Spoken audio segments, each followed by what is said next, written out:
Esta es una charla que yo la hice una vez, hace un par de semanas, un poco con la idea de que me quería conectar con la generación, digamos, de ustedes que están saliendo de la Facu, que algunos ya salieron, otros están ahí por salir, otros están en medio de la carrera.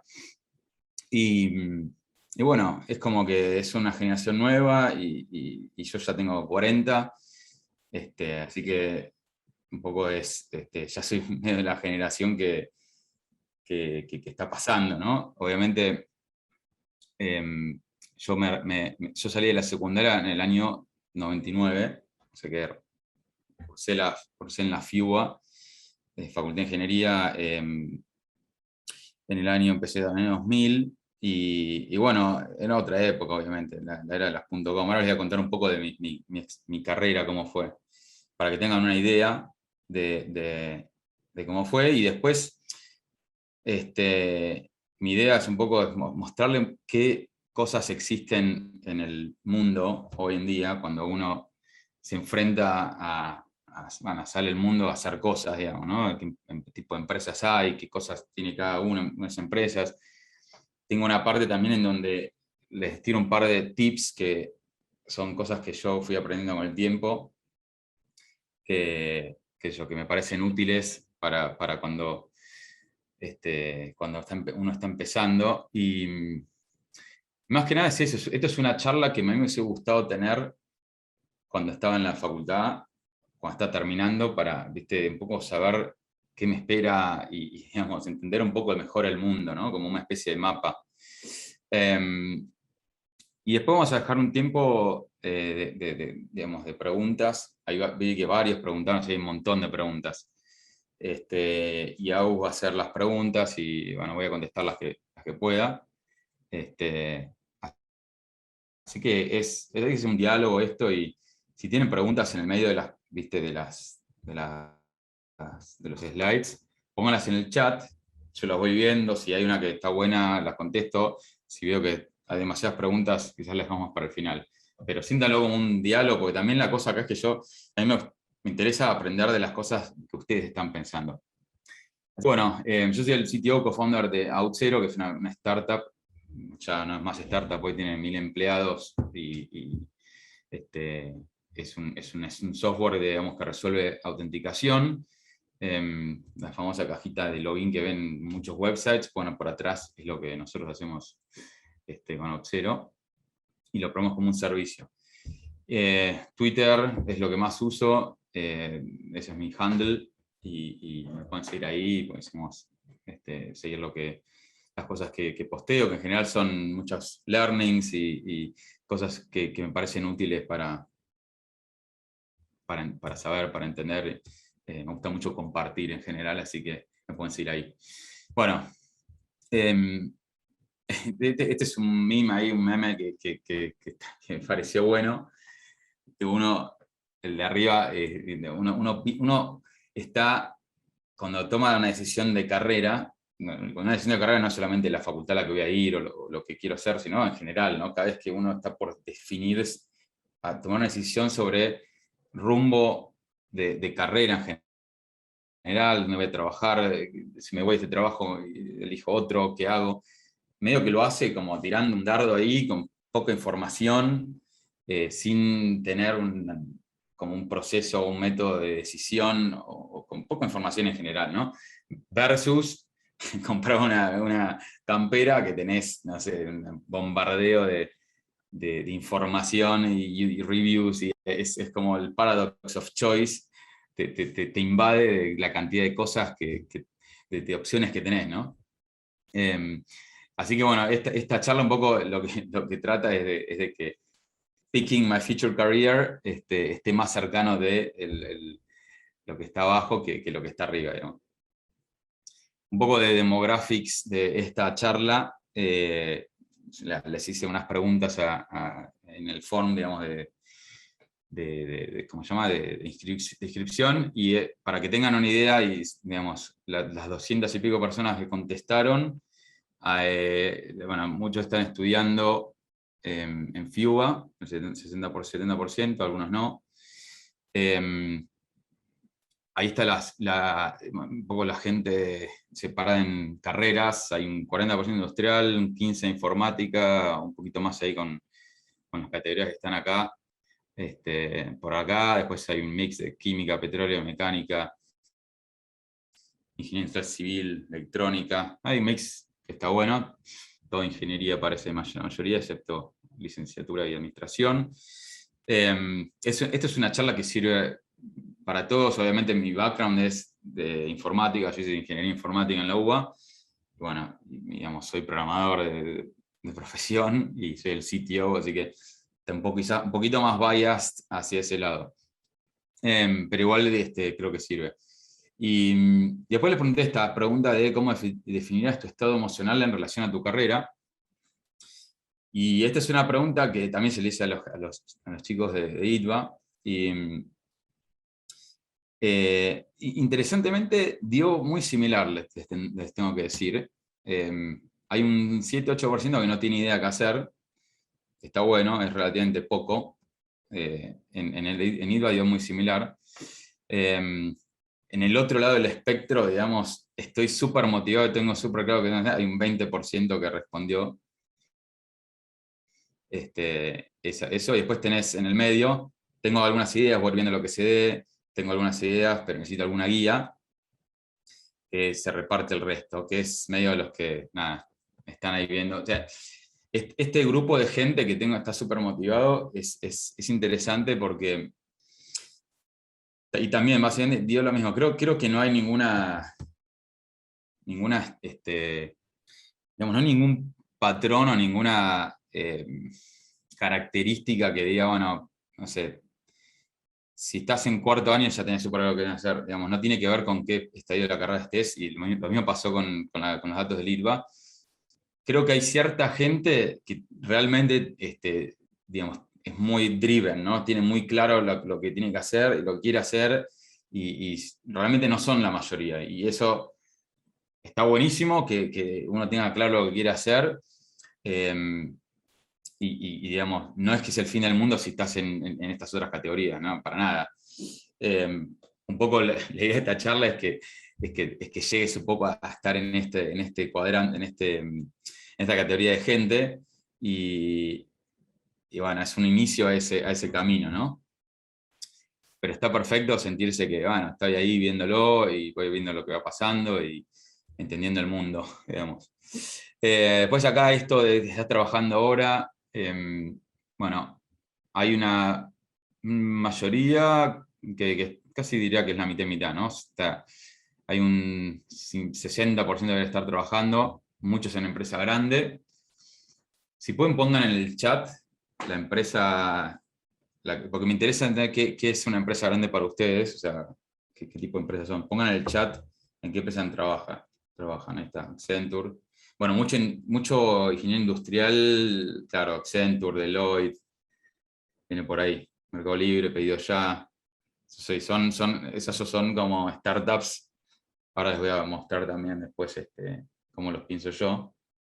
PepsiCo, bien, DHL, Sanofi, Tenaris, Despegar, ok, bien. Y ahí hay un 4% startup. A ver qué startup, qué tipo de startup hay por acá. A ver si alguno que se soñó. Mirá, el otro día hablé con Mateo. Muy bueno, Mateo. Telefónica del área de B2B para servicios digitales. Esa es empresa grande.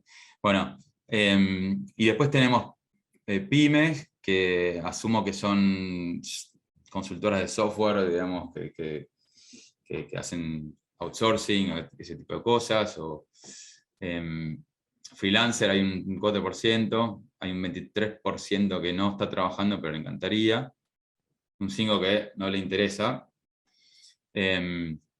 Esto, en el IVA hay un poquito más grande esto, pero más o menos también los porcentajes eran similares. Y 6% haciendo un proyecto propio.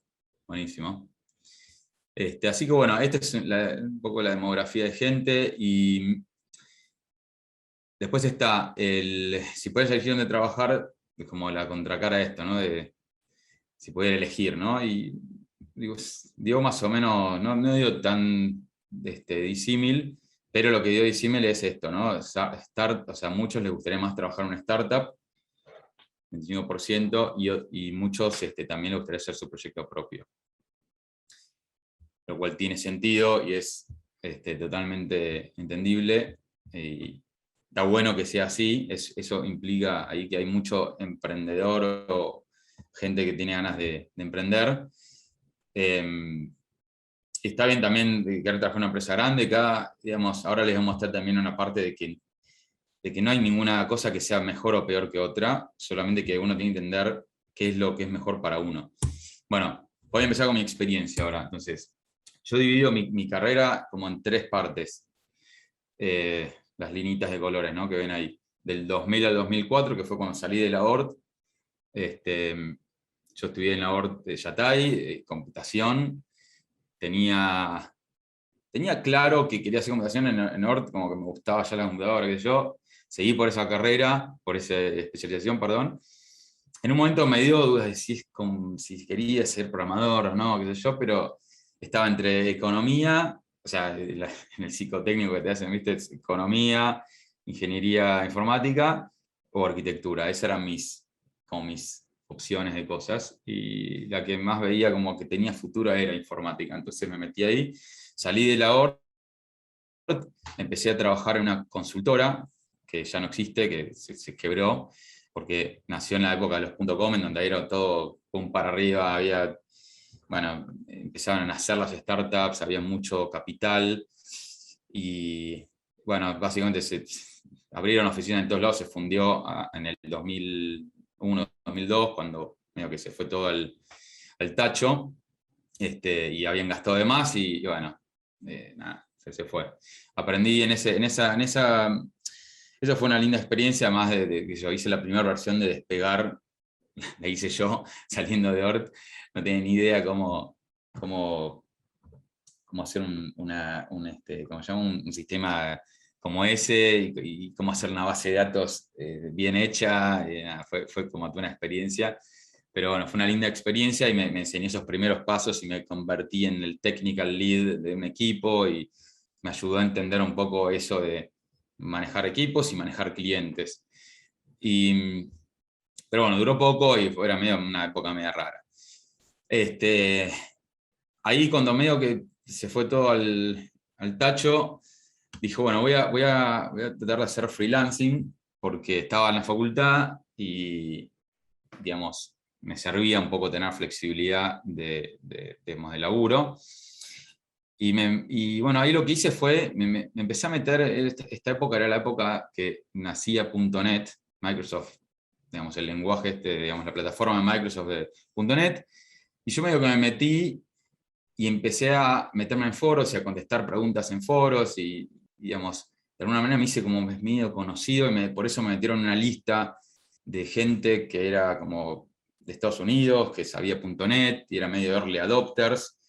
Y eso me sirvió para conseguir mis primeros clientes en esto. Entonces ahí hice freelancing.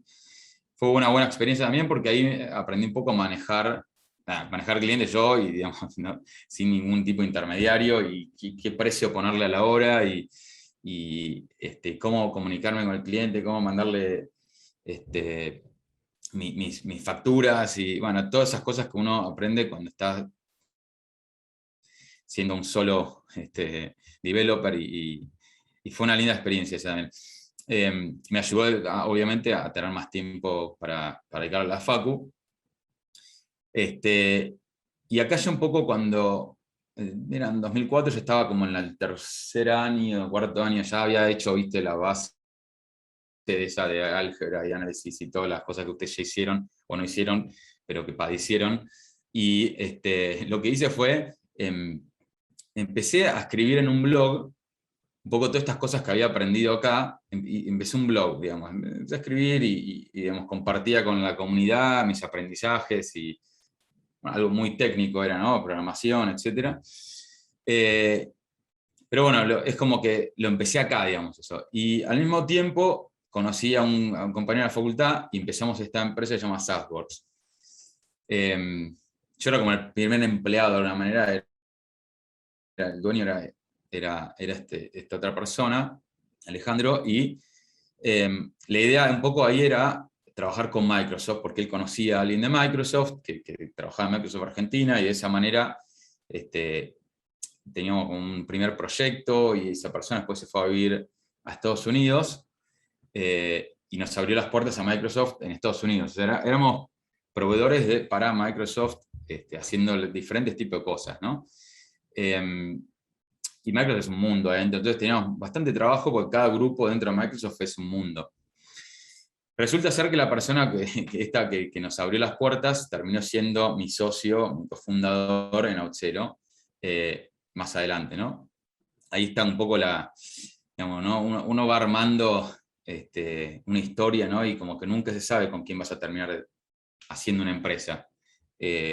Toda la persona con la que uno interactúa en su marco de trabajo, en la facultad, son todos potenciales socios o partners o compañeros de alguna aventura en el futuro, ¿no? Así que siempre con los ojos abiertos en ese sentido.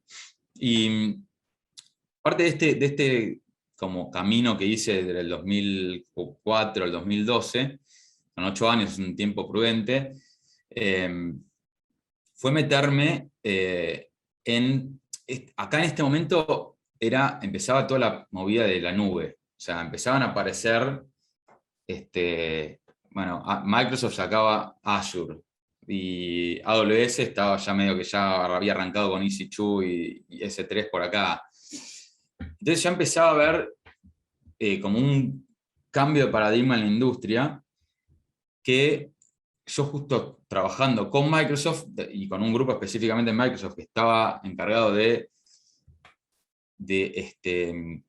ayudar a las empresas a adoptar su plataforma, eso fue como un muy buen lugar para mí, porque me permitió meterme en lo que es adoptar la nube, ¿no? Adoptar cloud computing como plataforma para desarrollar cosas, para empresas y todo lo que implica, ¿no? Era medio early todavía, obviamente las empresas estaban en otra, ahora la nube nadie no piensa en hacer su data center, pero acá todavía era como, ¿pero qué es esto, la nube? ¿Cómo voy a poner mis cosas en Amazon o en esto? Y una de las cosas que cambiaban era el tema de la identidad. O sea, cómo manejás la autenticación en un contexto en donde ya no tengo más control sobre las aplicaciones que corro que están en mi data center, sino que ahora las aplicaciones están afuera, en el data center de Amazon o de Microsoft. Y de repente apareció el teléfono como otra cosa que cambió el paradigma, ¿no? Antes yo iba a la máquina de mi casa, de mi trabajo, que quizás no lo vivieron así, pero en muchos lugares todavía es así, y estoy plagueado a una red interna, y eso cambió con el teléfono. Yo voy con mi teléfono, estoy conectado a la red de Movistar o de no sé qué, lo que sea, y quiero entrar a las aplicaciones que están en la nube o que están en otro lugar, y bueno, todo un cambio de paradigma ocurrió ahí, y apareció lo que se llama software as a service también. Empresas que desarrollan un software que lo venden como un servicio con una suscripción mensual. El primer gran software que hizo eso fue Salesforce, que es un CRM muy conocido. Y de un poco, digamos, siguiendo con esta idea del efecto compuesto en las cosas, ¿no? El efecto compuesto digamos, viene de la idea del interés compuesto, que es, digamos, ir construyendo arriba de lo que uno ya hizo, ¿no? Porque si uno empieza a hacer cosas y las deja, y hace cosas y las deja, hace cosas y las deja, nunca puede construir. Y, digamos, de la otra manera, uno no se da cuenta, pero cuando uno construye arriba de otra cosa, a lo largo del tiempo, termina construyendo algo grande. Entonces, yo dije, bueno, tenía que hacer la tesis de la facultad, que no sabía lo que hacer, no sabía lo que hacer, y de repente apareció todo esto, y dije, bueno, voy a escribir una tesis de software as a service. Y de alguna manera hacer una taxonomía de lo que implica hacer software as a service, qué cosas cómo cómo está formado este tipo de aplicaciones, digamos, que eran nuevas en ese momento, y qué tengo que tener en cuenta a la hora de arquitecturar algo así, donde la autenticación, la identidad era un pedazo, la forma de hacer la facturación era otra cosa. Bueno, si quieren buscar ahí en la FIUA, tesis, SAS, va a aparecer mi tesis, y fue un aprendizaje muy bueno ese. También, digamos, meterse, me acuerdo que dije, bueno, me tomo 3 semanas y escribo, ya tenía como todo en mi cabeza, todo el laburo que había hecho acá y lo que había aprendido junto con Microsoft y etcétera, y escribí, brum, 3 semanas bueno, fue como súper efectivo porque logré sacarme la tesis de encima en 3 semanas, que son las cosas que te vienen, viste, en la cabeza, ¿qué hago, qué hago, qué hago? Y salió. Después de un tiempo, bueno, ahí ya medio que había terminado ya con la facultad, ya estaba, viste, como en otra etapa, ya laburando full. Acá en toda la parte amarilla ya laburaba full. Y la otra cosa que hicimos, yo seguía, mientras no, seguía escribiendo en mi blog, que ahora no está online más, pero porque la cagué con algo, pero en un momento escribimos un libro con el que hoy es mi co-founder, que es Eugenio, que les contaba recién también, que es el que nos ayudó a entrar dentro de Microsoft. Escribimos un libro sobre autenticación. Bueno, y ese libro salió, bueno, en Amazon y fue otra oportunidad para meternos en el mundo, esta vez ya más de autenticación, y un poco, digamos, ver la matrix del problema, porque durante este tiempo yo ya, digamos, había escribí en mi blog sobre lo que había aprendido de implementar autenticación, escribí este libro que era todo sobre patrones de arquitectura para autenticación, después implementé en varios clientes esta arquitectura, todo usando productos de Microsoft y de IBM y cosas que existían, ¿no? Era como más un implementador de cosas, pero mientras hacía todo eso, en esta época, escribí el libro, implementé, bla, bla, vi el problema en muchas empresas distintas, ¿no?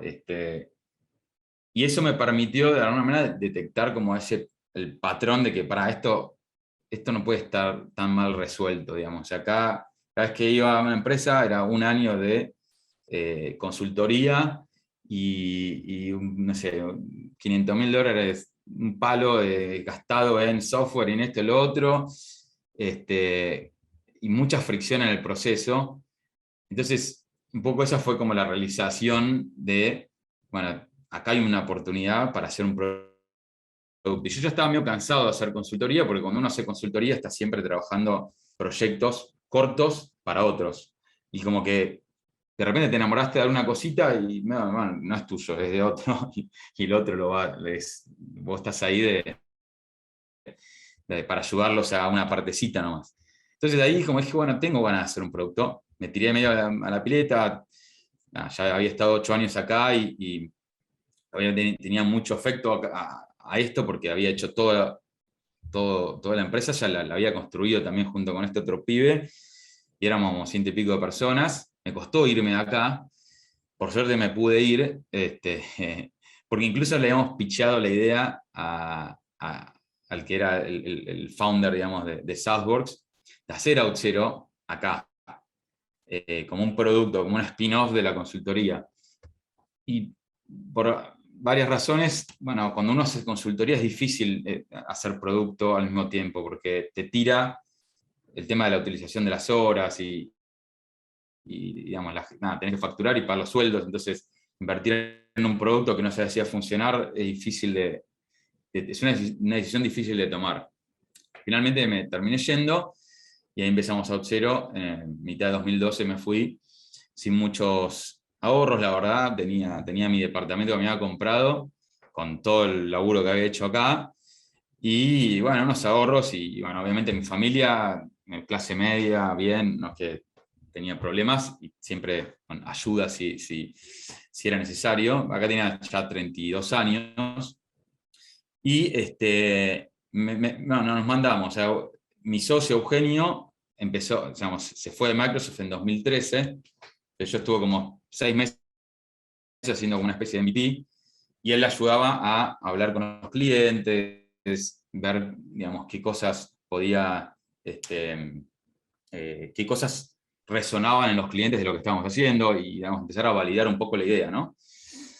Bueno, de acá en más, la tercera parte de mi carrera, que básicamente fue haber construido Auth0, y bueno, en el 2017 creo que llegamos a la evaluación de un billón que nos dio esto de unicornio, qué sé yo, y bueno, el marzo de este año nos adquirió Okta, que es una empresa pública, por 6.5 billions. Y bueno, hay muchas historias acá en el medio, de todo tipo, se imaginarán. Esto es como para que tengan una idea de un benchmark de lo que es una carrera. No implica que esta es la forma que hay que hacer las cosas, para nada, ahora se van a dar cuenta por qué no. Pero es una forma. Que uno piensa que estos son overnight success, ¿no? Y obviamente no lo son, y es esto el efecto compuesto que les decía, en donde en el 2004 empecé a escribir un blog, que después lo empecé a escribir sobre identidad, empecé a escribir sobre SaaS, después escribí un libro, después implementé en los clientes, ¿no? Y digamos, cada vez esa bola se hizo más grande, ¿no? Y fue de 2004 a 2020, no fue que fueron los 8 años de Auth0 nada más. Bueno, para que tengan una idea de otro tipo de cosas que ocurren en el mundo, digamos, ¿no? Acá hay 4 ejemplos de otras personas. Por ejemplo, Guillermo es un argentino que creo que debe tener 28, 29. Fundó una empresa llamada Vercel, que es relativamente nueva, 2017 creo.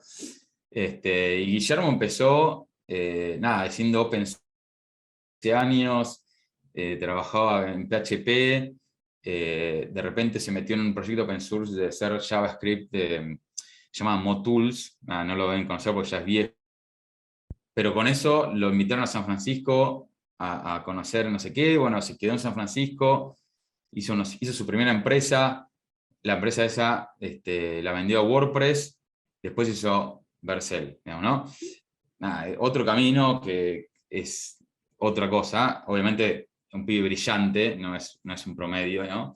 Entonces, estos son 2 founders, este es un founder, este es otro founder que se llama Gabriel, que ahora hizo una startup de DeFi, se llama Exactly, y antes de eso había hecho una startup que se llama Propierati, o sea, una persona emprendedora, pero antes de eso había estudiado economía y había trabajado con, no sé, con Alfonso Prat Gay, manejando cosas en el Banco Central y haciendo cosas, o sea, otro background, otra historia.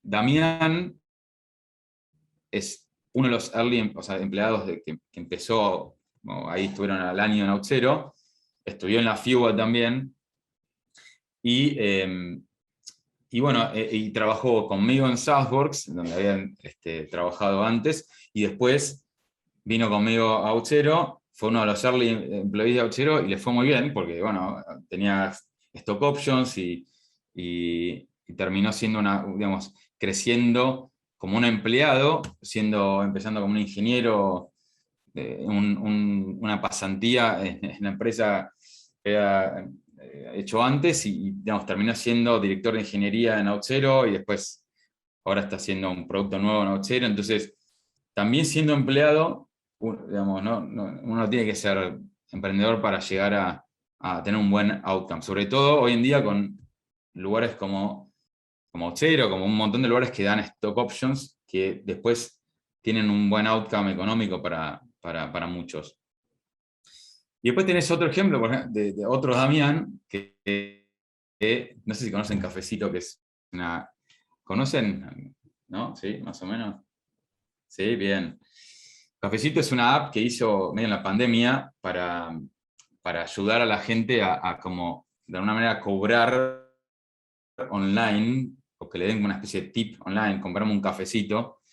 Y, y medio que le hizo, bueno, le pregunté cómo fue su camino, y nada, es súper random, digamos. Trabajó, a ver si está por acá, lo había escrito, creo. Ahí está. Apenas terminé la secundaria, De hecho, no la terminé en ese momento porque me faltaba rendir una materia, tenía en mente que quería seguir aprendiendo en empresas. La presión social me hizo que me meta en la tecnicatura de UTN, la abandoné en 3 días, y con 18 años me metí en una startup que se llama Adus. Estuve un año aprendiendo, trabajo en equipo, empecé a estar en empresas, entonces estuvo más o menos un año, después hice una consultora, una empresa de consultoría, después hizo freelance, después se fue a Mercado Libre, después a Garbarino, después volvió a freelancear, y una fintech, DC Ventures, y después 3 años después hizo Cafecito. O sea, nada, un camino así. Y por eso es como que, y bueno, ahora está yendo muy bien con esto y hay muchos caminos, ¿no? Entonces, esta es un poco la imagen que tengo en la cabeza cuando pienso en las decisiones que uno toma de carrera, ¿no? Digamos, uno tomó decisiones que hicieron que se marque cierto camino de su vida, pero estás todo el tiempo, digamos, estás como abriendo, tenés a disposición tuya un montón de opciones que pueden hacer que el camino se cambie, ¿no? Y no es que es una sola vez que tomé la decisión de que hacer ingeniería informática y pum, ya ahora todo mi camino es así. Digamos, yo empecé a Auxero a los 32, no a los 20. O sea, a veces uno como tiene la ansiedad de uy, tengo que definir ya qué es lo que voy a hacer y no sé qué. Me imagino que ustedes igual, ya saliendo digamos, en esta época del mundo, en esta etapa en la que estamos, eso lo tiene mucho más claro, ¿no? Pero siempre como que el tema de la carrera es como que hay mucho mandato ahí, ¿no? Y de qué uno tiene que hacer y cómo tiene que hacerlo. Y la realidad es que hay millones de formas, pero sí lo que está bueno es que, digamos, hay ¿cómo se llama? Una cosa que yo encontré en común entre toda esta gente que de alguna manera le fue bien y hizo buenas cosas, que son estas cosas, ¿no? Ser muy curioso, o sea, generalmente las personas que son muy curiosas tienen un potencial de llegar a algo más grande. Ahora, no alcanza solamente con ser curioso. O sea, ser curioso lo que te hace es que tengas una mentalidad de aprender, ¿no? De que, uy, pero ¿cómo funciona esto? ¿Y por qué? ¿Y cuál es el problema? ¿No? Y el por qué. Esa personalidad, esas personas en general, están siempre buscando algo más que los llene y aprender, ¿no? Y siempre es como que el aprendizaje es realmente algo que te puede llevar a otra cosa y te puede llevar a crecer. Entonces, todas estas personas que les digo son muy curiosas. Después, la segunda es que esto que digo que es embrace serendipity. Serendipity es una palabra en inglés que no existe traducción en español, que es como una especie como la forma en que se describiría en español es las cosas que ocurren sin esperar que ocurran, digamos, ¿no? Y entropía, ahí va. Entropía es ahí, similar. Serendipia. Bueno, sí. No la escuché nunca, pero no importa. Acá el punto de esto es, estas cosas que ocurren sin esperar que ocurran, pasan porque uno es curioso y está, digamos, se expone a que esas cosas pasen, ¿no? No sé, en mi caso, bueno, no sé, me dije, bueno, me fui a trabajar, cuando empecé a trabajar ahí con la otra empresa, dije, bueno, esto está bueno porque es trabajar con Microsoft. Y y de repente me decía, bueno, pero tenía que irme, no sé, 2 meses a trabajar allá sin medio que saber lo que iba a pasar, sin todavía tener un sueldo ni nada. Pero dije, bueno, yo me voy y veo.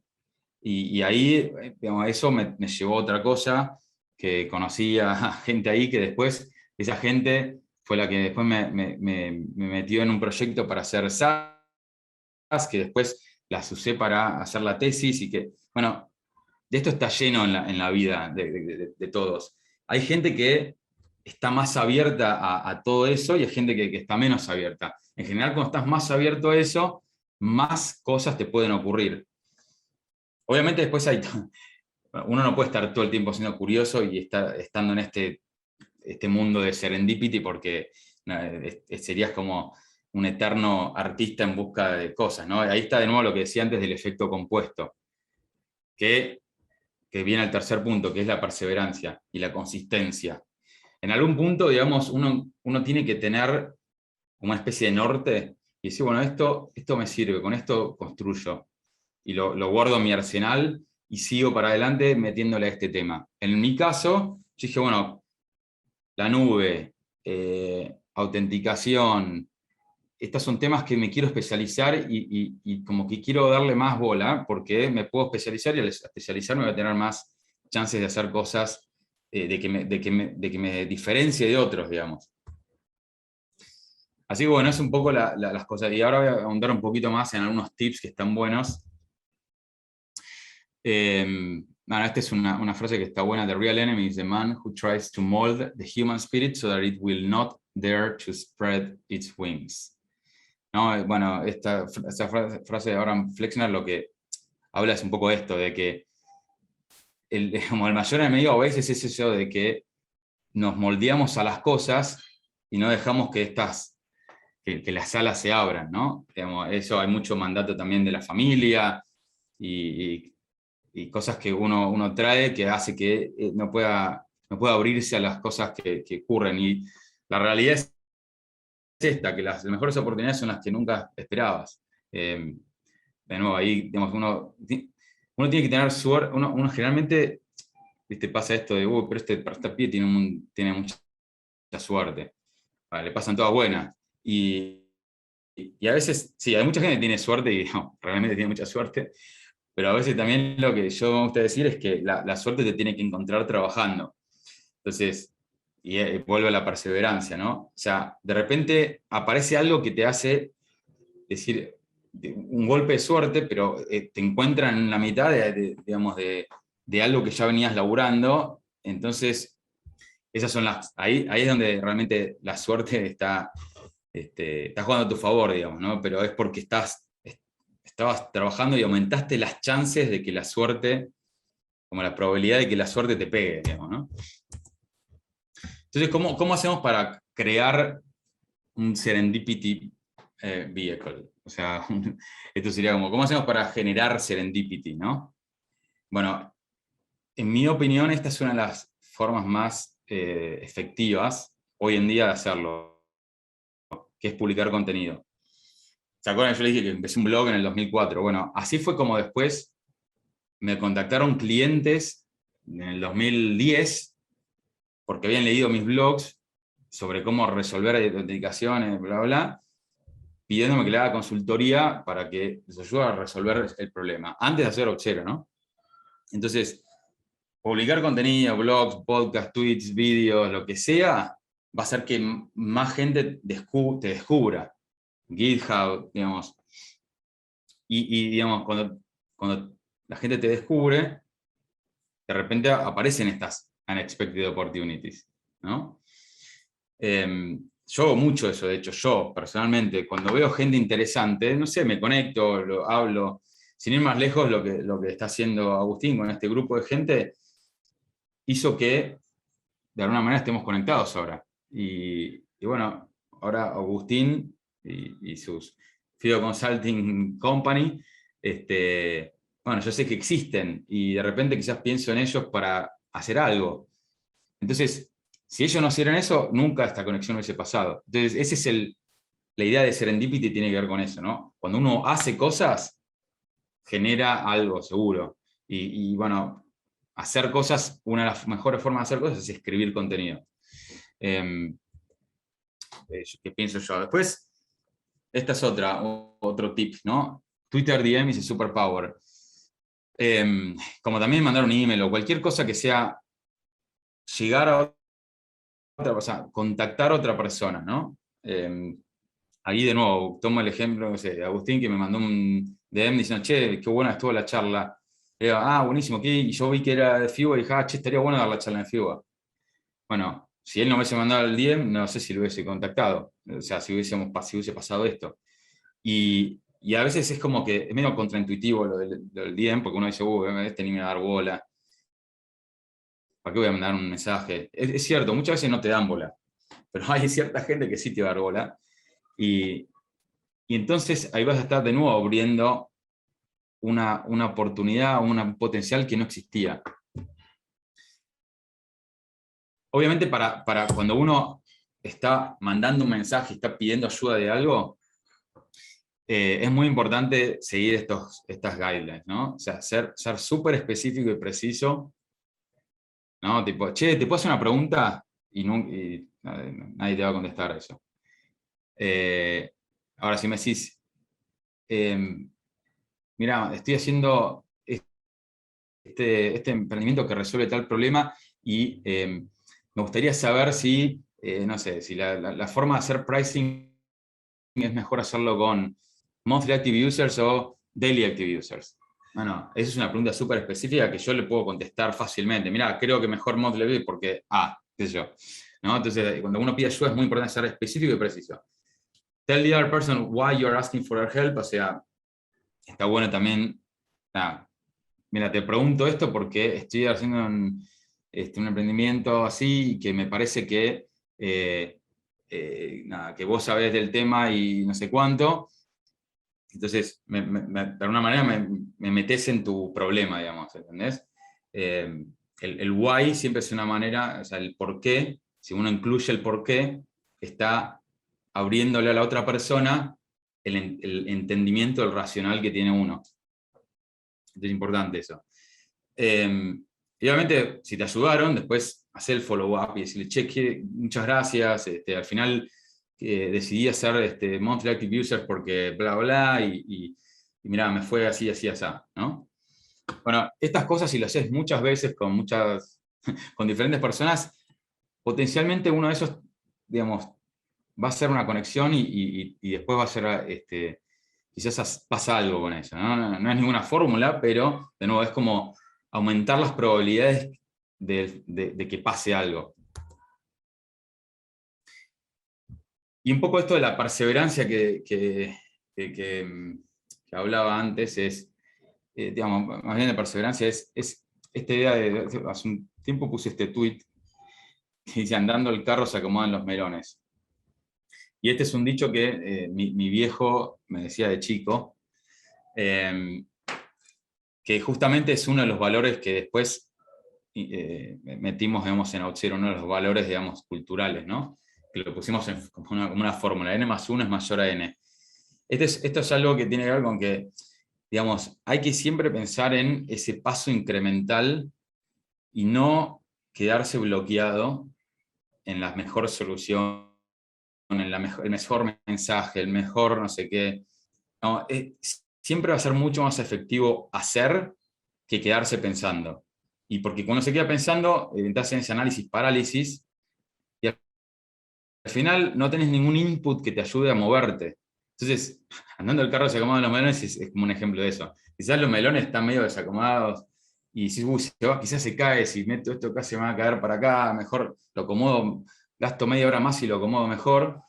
Pero la realidad es que cuando agarrás la carreta, empezás a andar, bueno, quizás uno se te cayó y lo levantás y lo volvés a poner. Y los otros se acomodaron. Pero ya empezaste a andar, empezaste a hacer algo. Y cuando uno hace algo, de nuevo, lo mismo que antes, es como que el universo reacciona, acción-reacción, digamos, ¿no? El universo reacciona a lo que uno hace. Obviamente puede ser que nadie te esté mirando, que es lo que generalmente pasa. Nadie tiene tiempo para mirar lo que todo el mundo está haciendo. Pero no importa, digamos, cuando uno hace, y ahí vuelve el efecto,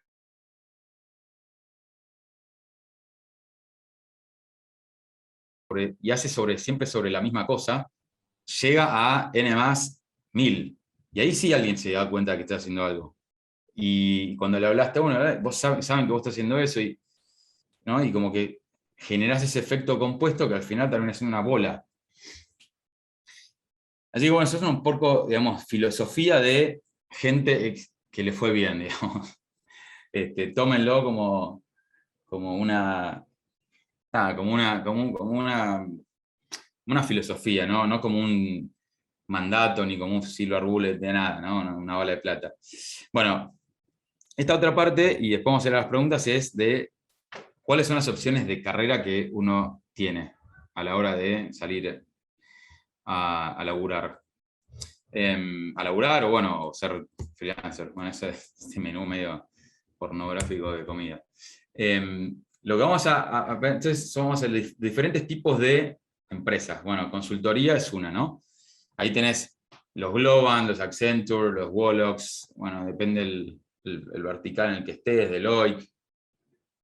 Un poco lo que les comentaba antes, ¿no? Que son estos lugares tan buenos porque te muestran muchos diferentes problemas en diferentes verticales y mercados. Entonces, eso te abre la cabeza a entender problemas. Y digamos, al final, si uno quiere emprender en un momento,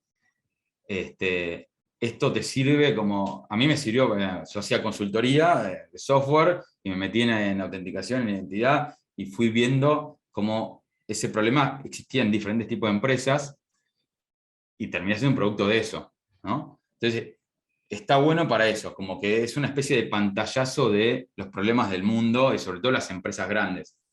Y si uno quiere hacer B2B, o sea, emprender en lo que es B2B, o sea, hacer software, hacer cosas para empresas, hacer resolver problemas para empresas, la consultoría es una muy buena manera de exponerte a esos problemas. También lo otro que te ayuda es a tener empatía por el cliente.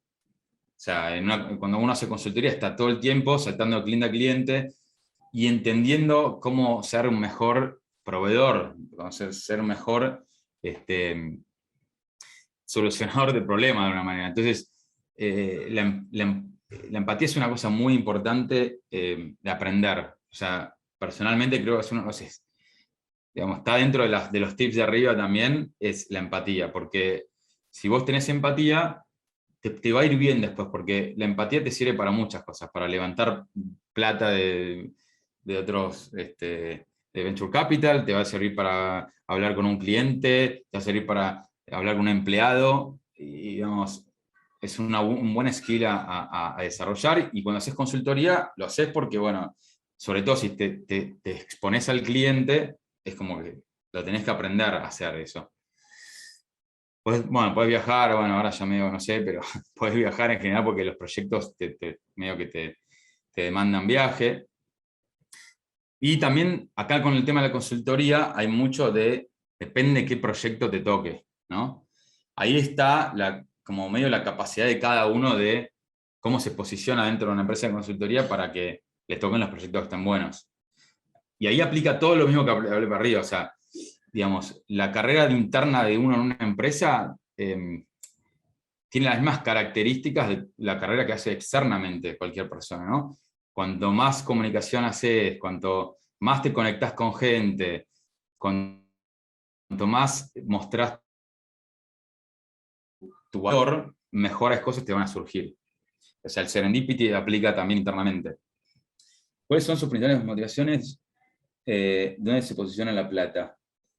Pregunta Iván acá. Bueno, a ver, la plata obviamente no era la motivación cuando hice Auth0, ¿no? Creo que ningún emprendimiento, muy poca gente empieza a emprender porque lo único que le importa es la plata. Y generalmente los que hacen eso están buscando algún exit rápido y digamos, no es la mejor receta, digamos. Uno tiene que hacer una empresa pensando que va a durar para siempre y quizás ahí te encuentras, que de repente te encontrás con que te adquieren la empresa por 6 millones de dólares, no sé, lo que sea. Así que la plata nunca fue un driver. De hecho, nosotros nos ofrecieron comprar la empresa en el 2013, apenas había empezado el año, había empezado con una cantidad de plata importante, como te diría que nos ofrecieron 4 millones de dólares, habiendo hecho un año de proyecto. Y dijimos que no. Obviamente nos podría haber salido mal, ¿no? Y hoy si no hubiésemos hecho lo que hicimos. Pero, por otro lado, lo interesante de eso fue que lo que pensamos en ese momento cuando tuvimos la primera oferta fue que, digamos, uno cuando hace un emprendimiento de este estilo, hay varios factores, ¿no? Uno de ellos es el timing en el cual uno está haciendo las cosas. Digamos, y también esto de el expertise que uno tiene en un tema para poder resolver un problema. O sea, con mi socio en ese momento decíamos, no sé si vamos a tener una mejor idea de la cual vamos a entender lo mismo que entendemos del problema como lo que entendemos a Auth0,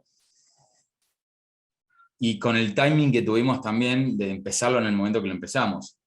Entonces, como que de alguna manera fuera decir, bueno, all in, a apostar a que estamos en todas esas dimensiones, estamos pensando en la forma correcta y seguimos para adelante. Y de hecho, un poco la oferta de adquisición era como una validación de que estábamos haciéndolo bien.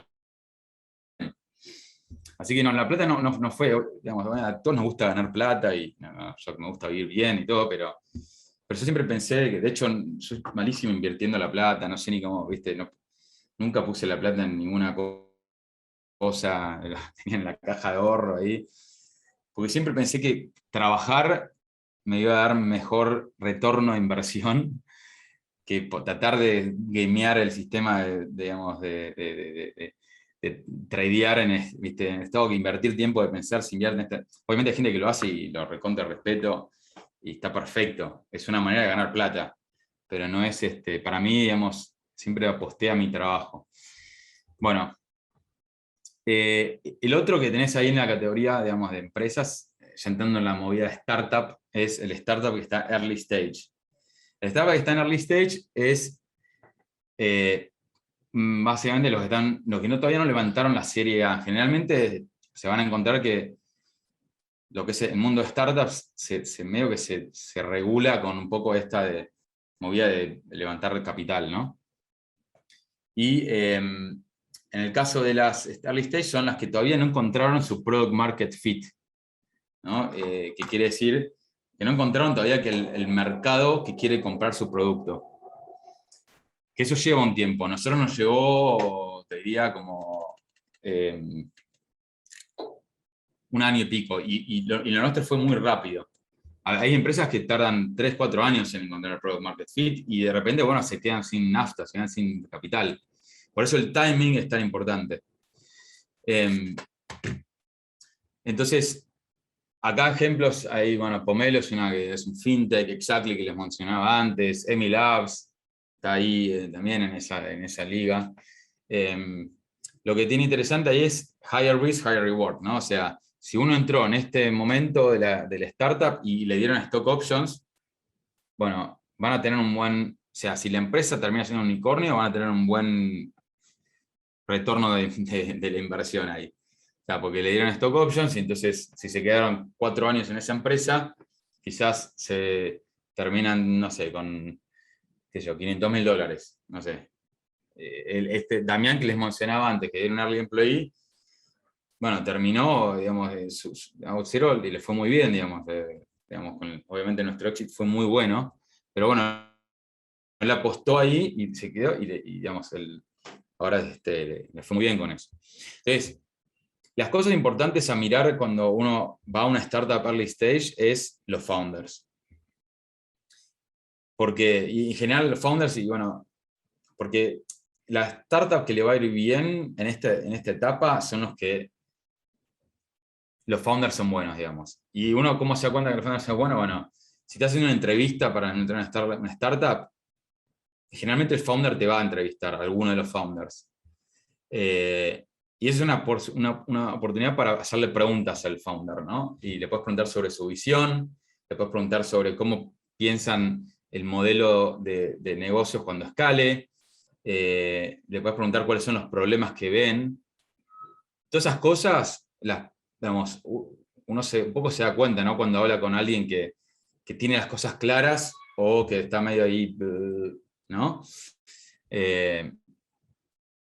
Pero bueno, la cosa que es importante saber es que hay mucha ambigüedad, muchas cosas para hacer en este tipo de stage de una empresa, ¿no? Entonces tiene que tener cuidado digamos, este no es un buen lugar para juniors en general. ¿Por qué? No te dan mucha bola para juniors, digo, para el primer trabajo. Porque no te dan mucha bola y estás medio como en la tuya.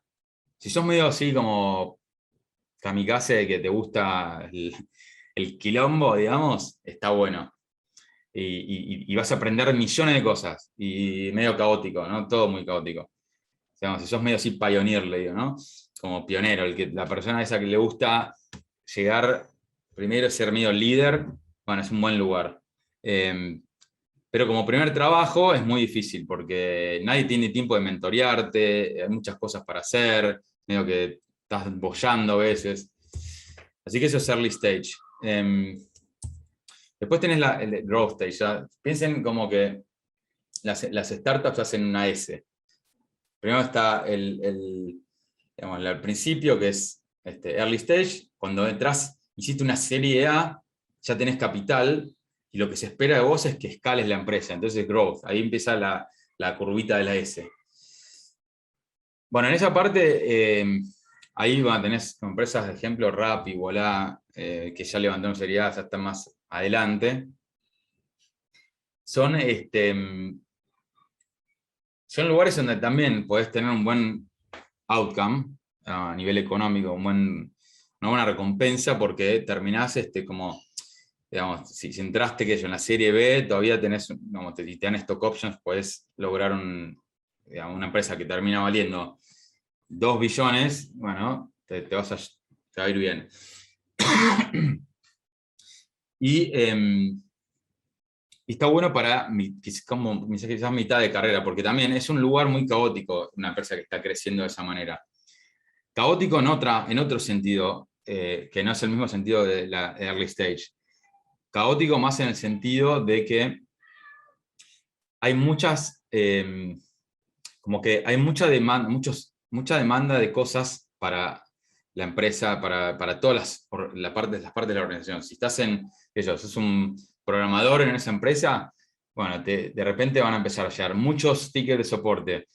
La gente de ventas quiere más features porque los clientes te piden cosas. Hay issues de seguridad, entonces hay que fixear eso. Hay, bueno, el roadmap de producto que hay que shipear.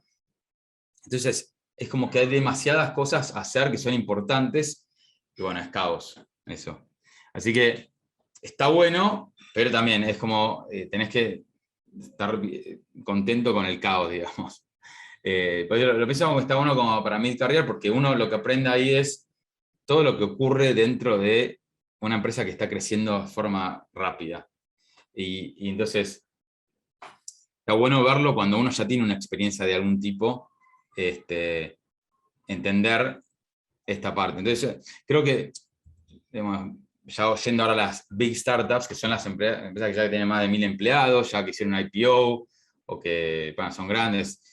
En ese caso le pongo Auth0, Stripe, Twilio, bueno, hay un montón. Acá tenés buenos salarios, digamos, mejores que general que el mercado.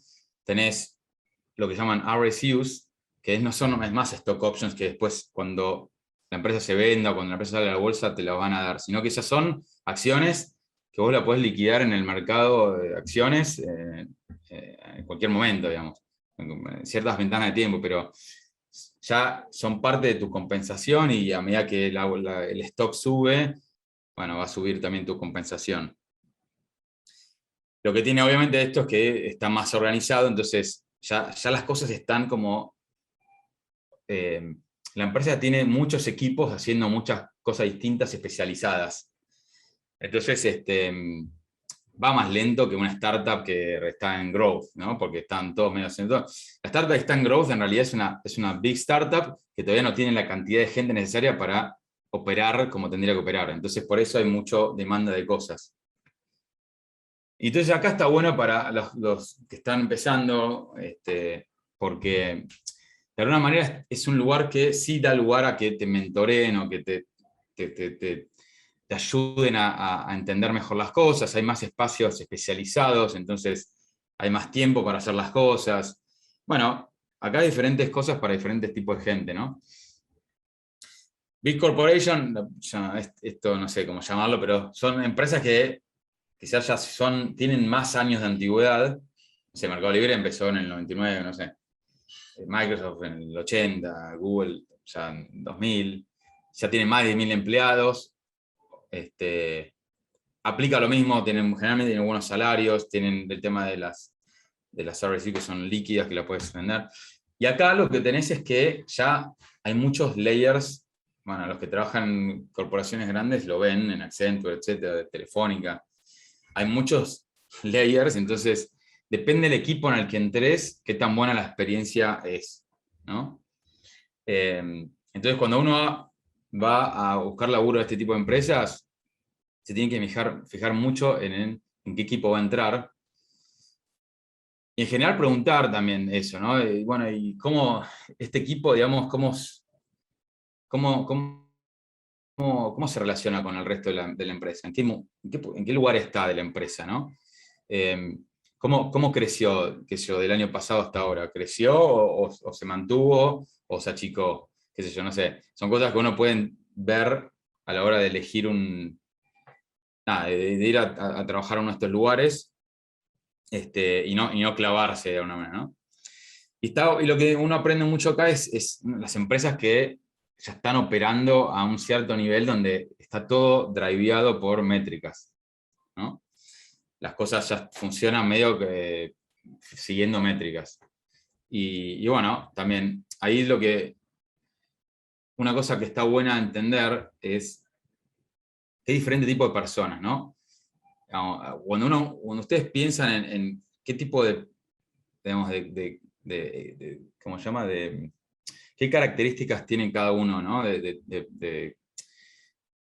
la hora de trabajar. Bueno, están los pioneers, están los settlers y están los town planners.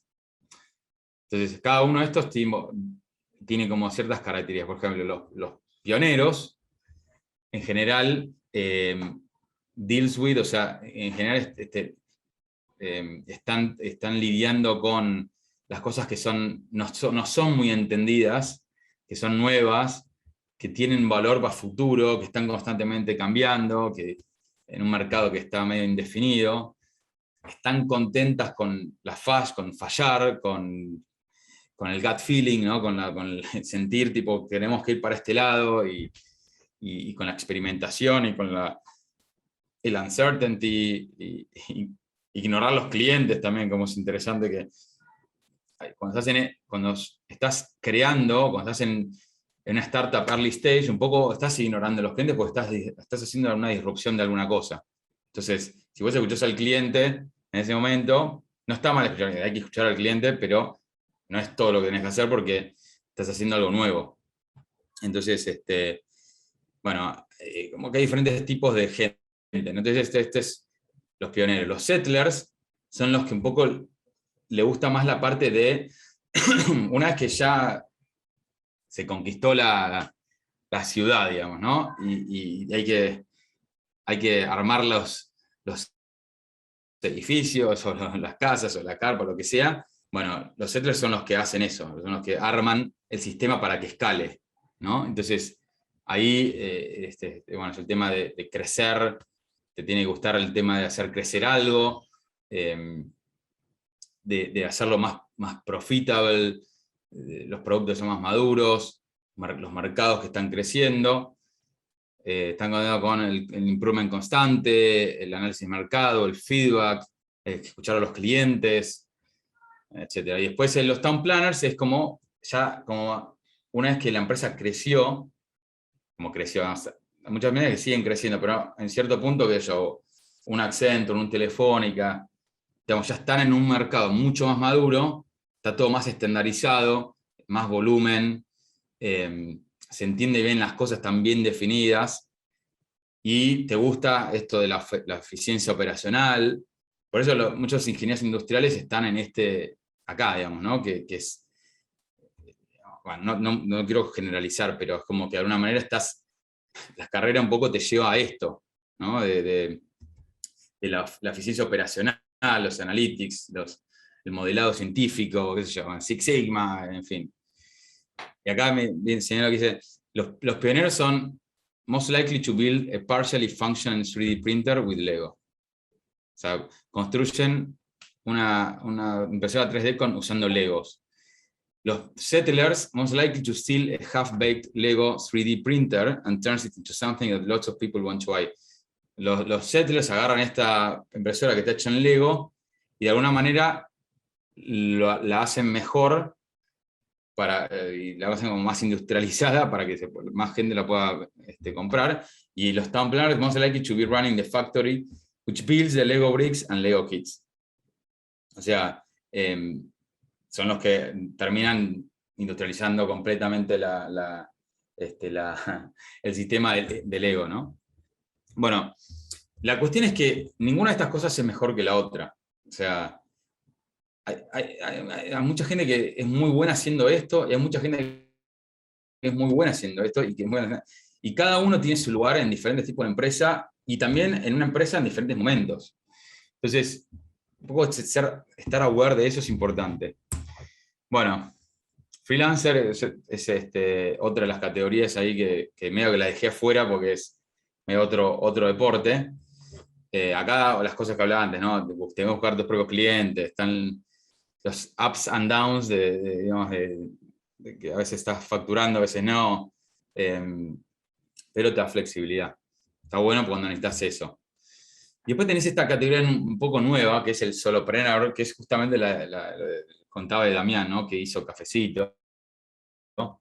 Y hay mucha gente hoy en día que hoy puede encontrar un nicho, construir una audiencia y generar algún tipo de valor vendiéndole algo a esa audiencia, ¿sí? Entonces, por eso hoy está importante, o sea, el influencer, el que está en Twitter, ¿por qué? Porque esas personas tienen un canal de distribución al final. Damián tiene 37.000 personas, este pibe, no sé, empezó a tuitear, tiene 19 años y logró tener sus primeros $9.000 vendiendo templates de Notion, que es una herramienta para hacer knowledge base, o sea, nada, es un nicho, recontra nicho, pero empezó a meterse en eso, y ahí vuelvo con el efecto compuesto, y seguramente se metió en un nicho que le metió, logró construir una audiencia de gente y le vende a esa audiencia cosas. Eso hoy es muy común, mucho más común de lo que era antes. Esto no existía cuando yo estaba laburando, cuando yo empecé a laburar, digo, y hay muchas herramientas para hacerlo. Lo que sí es que tenés que ser muy buen comunicador. Pero ahí vuelvo al tema de... Yo empecé un blog en el año 2004, que también me ayudó a hacer en otra escala, ¿no? Pero hacer una audiencia de gente que terminó abriéndome ciertas puertas. Bueno, esto es lo mismo. Bueno, luego que terminamos, me fui un poco de mambo con el tiempo, pero tengo un ratito más para hacer preguntas. Estas son un poco los takeaways. No hay un silver bullet, como les mostré el mapa ese. Digamos, cada uno tiene su carrera y digamos, no se estresen, no les dé ansiedad que no están haciendo lo que piensan que hay que hacer. Ser curiosos, pero también tener perseverancia, y esto que les digo, el efecto compuesto es súper importante hacerlo. Embrace serendipity, ¿no? Vamos a abrazar eso de que esperar que ocurra algo que no estaban pensando que ocurra. Pick your poison, ¿no? Que a la hora de elegir un trabajo hay muchas opciones y cada una tiene sus cosas, ¿no? Entonces, saber a qué me estoy metiendo y qué es lo que puedo esperar de ese tipo de trabajo. Bueno, el último es medio que salió de la nada, pero work hard, play hard, que es una filosofía de vida, ¿no? De que el que le va bien es la persona que le mete, y que le mete y con ganas, pero también hay que disfrutar la vida, ¿no? Y qué sé yo, está bueno también disfrutar. No es que solamente hay que trabajar y solamente, pero hay que saber que las dos cosas son importantes. Entonces, sobre todo cuando uno es joven, que tiene toda la energía, work hard, play hard. Bueno, chicos, con eso terminamos. Y estoy haciendo este experimento que les decía antes, con la comunidad. Estoy haciendo un Discord, que se llama Gaku. Gaku es una palabra en japonés que tiene que ver con la forma en que les gusta enseñar a los japoneses, que es embeberse en el proceso de enseñanza junto con el otro. Entonces, me parece una filosofía buenísima y, bueno, yo en ese, la verdad lo abrí hace una hora antes de la charla, y quiero ver si, nada, digamos, armamos una comunidad ahí, los voy a invitar también a los chicos de Litua y qué sé yo, voy a invitar a unos emprendedores también ahí a que estén, y si surgen preguntas, que seguro van a surgir muchas más preguntas y cosas, tener un espacio ahí de conexión, digamos, ¿no? Bueno, vamos a las preguntas, que tenemos un ratito ahí para hacer preguntas, no sé cuántos quedaron ahí, vivitos y Tenés coleando. audiencia todavía. ¿Cómo sacamos, tíos? Dale, Agus, vos mandá preguntas y Dale, te voy leyendo las que habían del stream. dale. A ver, primera. ¿Cómo te diste cuenta que lo que estás haciendo te gusta? Qué sé yo, es una pregunta. Dale. A ver, o sea, rápidamente la respuesta a eso es que es como lo mismo que lo de andando al carro se acomodan los melones. O sea, creo que uno va probando y haciendo cosas y de estar abierto a diferentes cosas. Como decía, me metí en computación, empezando por ahí, y la verdad que me metí porque me copé con la computadora cuando me la regalaron por primera vez. Y nada, que eso, que eso lo siente, creo eso, ¿no? Es difícil de explicarlo. Pero yo medio que una cosa que uno lo ve, es como casi como el product market fit que tiene una startup, en donde es como que es difícil de explicarlo eso, pero digamos, de repente el mercado te está empujando y te está pidiendo más el producto. Entonces, creo que es algo que uno siente que, digamos, le estás dedicando tiempo a eso cuando, digamos, te podrías estar haciendo otra cosa, ¿no? Y creo que tiene que ver con eso. Y el tema de la pasión ahí creo que juega. Dale, sigo. Acá hay una más profesional. ¿Qué tan importante es un equipo interdisciplinario a la hora de lanzar un proyecto propio? Mirá, Eugenio, que es mi co-founder, yo soy más producto de tecnología. Eugenio era más cliente, ventas, también un ingeniero, pero más de ese palo. Más como enfocado y apasionado por ayudar a los clientes a resolver sus problemas. Entonces, digamos, somos bastante complementarios en ese sentido. Y de hecho, cuando empezamos OutZero, ninguno de los dos queríamos ser CEOs porque ninguno nos apasionaba tanto la parte de ser el CEO. Así que contratamos un CEO. Y eso fue muy bueno porque, digamos, éramos los tres en ese sentido, éramos muy complementarios. Después el CEO ese, digamos, no estuvo más, después de un tiempo lo cambiamos por Eugenio, pasó a ser el CEO porque nada, era la cosa que había que hacer, pero creo que es importante el equipo interdisciplinario. O sea, si vas a hacer un emprendimiento, está bueno tener como mínimo una pata de producto de tecnología y otra pata más de comercial, CEO, bla, bla. Ese es el mínimo, creo. Por eso es difícil a veces ser un founder que trabaja solo. Es difícil. Yo siempre recomiendo tratar de hacer otra cosa. A ver, se me sumo que... la pregunta de Ignacio. A ver, vamos a hacer esa, está buena. Yo quería saber si tenés consejos para industriales que quieran trabajar en la industria de tecnología. Claro, ustedes dijeron, la puta, le pifié a la carrera. A ver, es difícil esta porque, digamos, tenés un par de opciones ahí. Una es, bueno, te metes a aprender programación. No es para nada tarde para ustedes hacer eso, digamos, ¿no?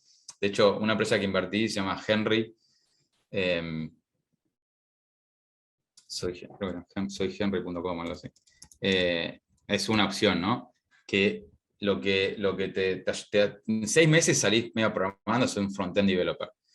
Ahí, de cualquier manera, eso te va a servir para tu carrera. O sea, para mí programar es como una cosa que de cualquier manera te puede servir. Entonces, y como son todavía jóvenes, lo pueden hacer. Entonces, quizás se copan programando y siguen por ese lado. Pero incluso si no, ya al tener un poco de experiencia programando, ya saben cómo hacer cosas con las herramientas de tecnología de hoy, que yo. Hoy hay un montón de cosas también que son no code, que son herramientas para poder hacer cosas, pero que requieren cierto pensamiento lógico y entender un poco, ¿viste?, de APIs y cómo se mueven las cosas. Entonces, ya sea que hacen un bootcamp o que hagan una cosa como Henry, que es más enfocado, el modelo Henry está bueno porque es interesante porque te buscan, o sea, no pagás por el bootcamp y al final del proceso te buscan trabajo o sea, la forma en que vos le pagás a ellos es que te tienen que buscar trabajo para que les pagues durante después 2 años. Le pagas no sé, un 15% de tu sueldo, entonces son $4.000 durante todo ese tiempo. Entonces está bueno eso porque de alguna manera te mete ahí en ese camino. Y es como bastante rápido.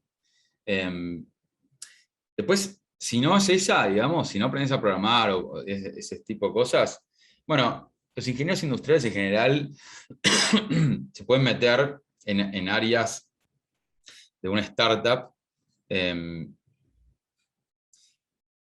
digamos, que están más relacionadas con, qué sé yo, program management, que es manejar, o sea, como hacer que las cosas pasen, digamos. Generalmente lo que buscas ahí sí ya, lo más complejo ahí es que esos son, no, si quieres una empresa que recién empieza, generalmente no tiene esas cosas. Pero una empresa que ya está más madura, ¿no?, de ser, digamos, ya growth o como OutZero, podés entrar como alguna especie de junior role en un área así, y después, bueno, cuando una vez que entraste te puedes ir moviendo internamente si sos bueno. Pero bueno, la realidad es que no hay, viste, tampoco un silver bullet ahí, no hay una forma. Yo creo que lo que más sirve es esto de meterse en hacer algo con tecnología, ya sea que, qué sé yo, ponele, te juntás con otro haciendo, digamos, esto ya es más, si quieres una startup vos, te juntás con alguno de informática que lo conocés de la facultad, qué sé yo, no sé qué, y bueno, y te encargás de la parte que es clientes y bla, bla. Entonces, pero ahí ya es como que vos lo arrancaste. Y eso también sirve para generar experiencia, ¿no? Pero bueno, también ahí es como, bueno, no es para todos eso, no todos lo pueden lograr después. Pero bueno, es un poco hay 1000 preguntas, obviamente. Sí, lo que quiera, Mati. A ver, déjame ver, hablaste en su momento alrededor de todo lo que era clave, estaban haciendo subir de la lectura, que era otra tecnología, herramienta, ves que está tomando. Bueno, está buena esta. ¿Qué otra tecnología, herramienta, skill ves que está tomando un valor grande y que a futuro va a ser esencial? Bueno, claramente me imagino que saben o lo ven, pero cripto y Web3 y todo este mundo está en un punto de, digamos, un tipping point, ¿no? De que ya pasó a, digamos, a ser algo, no es más un juguete, no es tipo solamente Bitcoin, pasó a ser una cosa que es muy interesante a nivel de primitiva que uno puede usar para construir cosas arriba, ¿no? O sea, empiezan a aparecer cosas, digamos, empresas que están resolviendo cosas arriba de Ethereum, empresas no, perdón, startups que están resolviendo cosas arriba de Ethereum y tienen mucho potencial porque la realidad es que lo que se viene ahí es el tema de lo que te trae Ethereum es como de repente es una primitiva que es un sistema de incentivos que uno puede programar, ¿no? Entonces, eso es algo que no existía antes. Entonces, hoy vos podés pensar en que, no sé, de hecho que es un experimento que quiero hacer con el community que voy a hacer ahí, que es generar tokens digamos, para la gente que está ahí y después ir generando como una especie de economía de eso, ¿no? Entonces, eso, si vos tenés un programa de lealtad, ¿no? Y ahora tenés esta herramienta para hacer ese programa de lealtad, es súper interesante porque no es solamente guardo los puntos en la base de datos, sino que de repente es una cosa que puede tener valor intrínseco por ser un token, que se le va generando valor a medida que hay más comunidad, a medida que hay más valor en esa comunidad. Entonces hay muchas cosas que van a surgir de ese sistema de incentivos que está ahora empezando, digamos, ¿no? O sea, la primera aplicación fue con DeFi y todo el sistema financiero que se está como recreando con las primitivas de Ethereum. Pero hay muchas cosas que van a resurgir y se van a rehacer con esta nueva plataforma. Entonces, es un lindo... Bueno, y además que Solidity, que es el lenguaje de programación que usas para Ethereum, muy poca gente lo sabe. Entonces hay mucha demanda, muchísima demanda de eso. Así que bueno, hoy esa es una de las... Después la otra parte, digamos, que está muy así como creciendo, es todo lo que es data.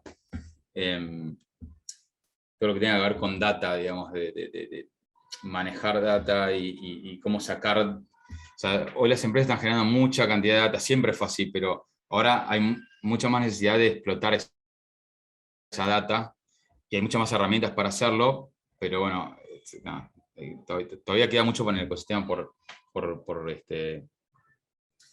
descubrir, digamos. O sea, empresas de data son... Acá hay algún puesto de data science puede ser bueno para meterse en el mundo de programación. Sí, totalmente. De hecho, ahora que me haces pensar, cuando hablan de ingeniería industrial, meterse en data science está bueno también. Aprenden Python, que es un lenguaje bastante simple, y como básicamente, y SQL, SQL, que son lenguajes realmente simples de aprender. Bueno, algunos más que otros, pero... y después se pueden meter en una empresa donde tengan algún rol de data science, digamos, junior, y es como más como analista, data analyst, digamos. Empezás por ahí, como que lo que haces son queries y le haces reportes para el negocio. Pero después puedes crecer para ese lado. A ver, ¿alguna otra que veas por ahí, Agus? Dale, acá encontré una que por ahí te gusta más de informáticos. Hoy en día, sabiendo que se aprende a programar sin necesidad de ir a la facu, y te toman en cualquier empresa donde puedes aprender muchas más cosas. ¿Qué dirías Perdón, se me fue para arriba. ¿Qué dirías que hay en la facu que no hay en otro lado? Básicamente, ¿por qué nos dirías que hay que seguir? Te tiro la pelota. Sí, a ver, qué sé yo. Yo hice la facu completa y aprendí, qué sé yo, es como medio meta el tema de la facultad. Creo que el contenido en sí de la facultad no es muy útil. Es más útil el meta, digamos, ¿no? Lo que... Es como casi como que decir que si ustedes terminaron la facu, digamos, son gente que persevera.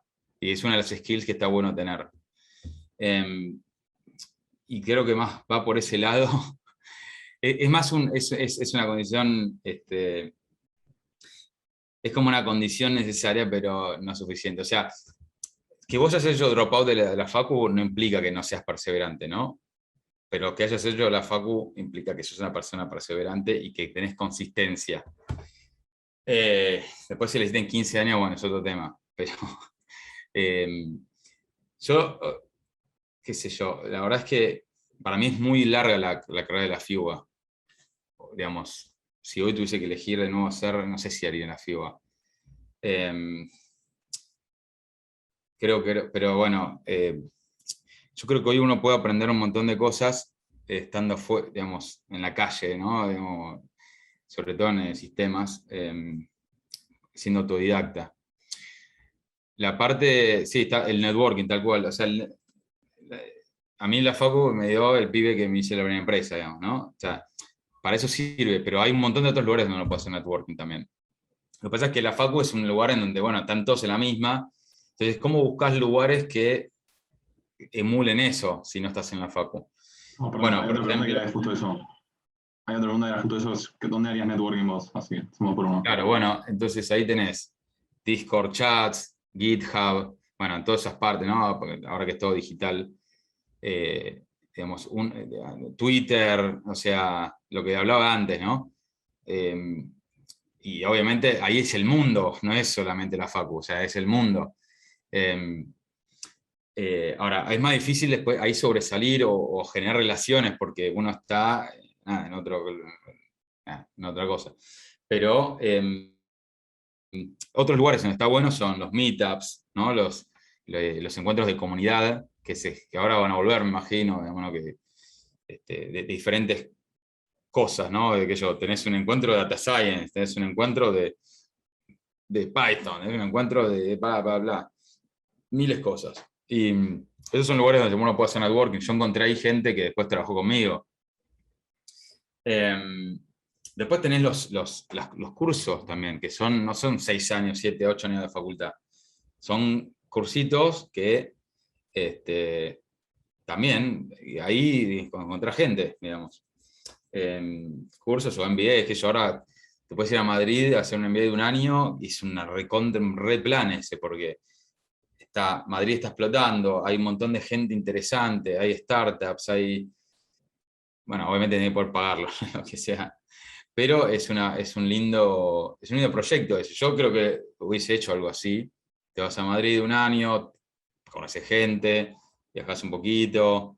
Yo hice el viaje de mochilero, que 2 meses, 3 meses, que era lo que se acostumbraba a hacer en ese momento, pero que era otro plan.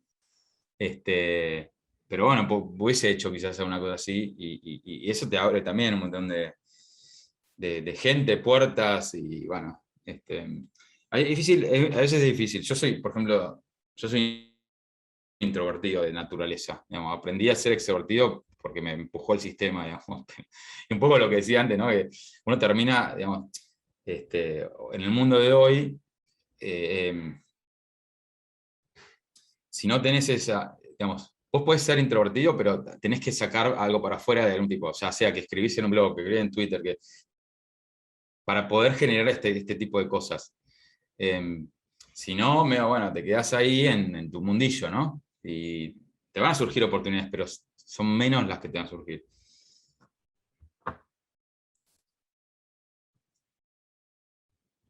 Así que bueno, hacemos una más y... Dale. ¿Querés algo en especial o agarro la que venga? Mirá, también lo que dijo Juan Martín Iglesias, que no solo tenés un skill set, sino también la capacidad de aprender conceptos complicados en poco tiempo. Sí, es un poco el músculo ese que te da la facu, ¿no? La perseverancia y tipo, bueno, tenés que absorber pero bueno, tampoco es el Holy Grail eso, ¿no? Sí, sorry, decime, Agus. Dale, acá hay una que dice, ¿qué skills, características se necesitan para ser un buen CTO? Eso depende del stage de la empresa. Al principio, cuando estás armando tu startup, digamos, empezás, tenés que tener buen skill yo creo, digamos, de producto y medio como multitasking, ¿no? De que medio que estás en todas, o sea, también estás codeando, pero estás diciéndole al resto qué es lo que tendría que hacer. Esto que hablaba antes lidiar, digamos, de los pioneers, settlers, tenés que ser medio un pionero en la primera, cuando estás haciendo la primera parte de una startup, y tener idea también de producto, porque al principio el que decide, o sea, si vos sos una persona que, no sé, le gusta resolver algoritmos difíciles y nada más, bueno, vas a necesitar a alguien que te ayude con el producto porque es una parte bastante importante, o sea, cómo es la experiencia del usuario, y pensar en el cliente, bueno, toda la empatía con el cliente, no es que solamente es tecnología. Después, cuando la empresa crece, sí hay más separación, especialización.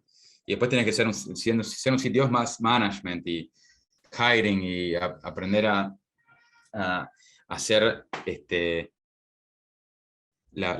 como se llama, la progresión de carrera de la gente y cómo va creciendo la gente y cómo hacer el sistema de reviews de performance, cómo hacer para que la gente esté motivada. Es mucho más un laburo de armar el equipo y no tan, o armar el equipo que armar el producto en vez de armar el producto. O sea, es como más nivel en dirección ahí entra.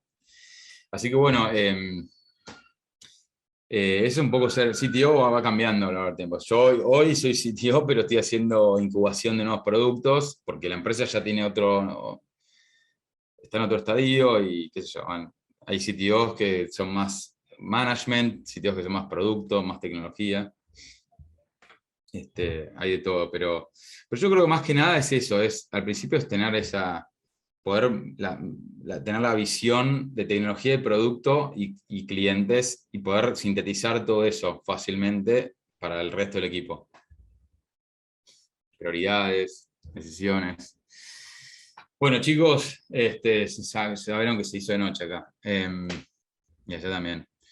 Así que espero que haya servido. Y bueno, métanse en el Discord y seguimos charlando ahí. Está bueno que haya ahí un espacio, ¿no? De comunicación. Voy a ver si meto más gente y a ver qué surge de eso, ¿vale? Vamos a mandar también un feedback ahí un formulario de feedback para que me den feedback sobre la charla y a ver si le gustó más algo que otra cosa, si piensan que habría que haber pensado más tiempo en las preguntas o en la...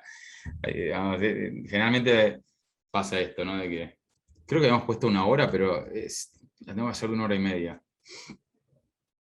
Bueno, chicos, genial. Dale, Bueno, me alegro que les haya Mati, gustado. muchas gracias, la verdad, increíble todo. Una buena audiencia que se nota. Chao, Mati, gracias. Abrazo, bye bye.